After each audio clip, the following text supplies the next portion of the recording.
Bismillahirrahmanirrahim. Assalamu alaikum. So today we are at the kebab factory. We ordered a mixed platter which came with lamb and chicken. We ordered gulab jamun, rasmalai, extra lamb kebab, papri chaat, and rice, as well as biryani. So chicken biryani. So on the whole, the food is really awesome. Must try. Must come to the kebab factory in Metuchen.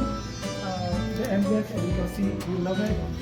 So I would say the taste is like 9 out of 10. The biryani is really awesome. It's really fresh. And the platter lamb, I really loved it. And the naan, butter naan, they were awesome too. So must come and must try.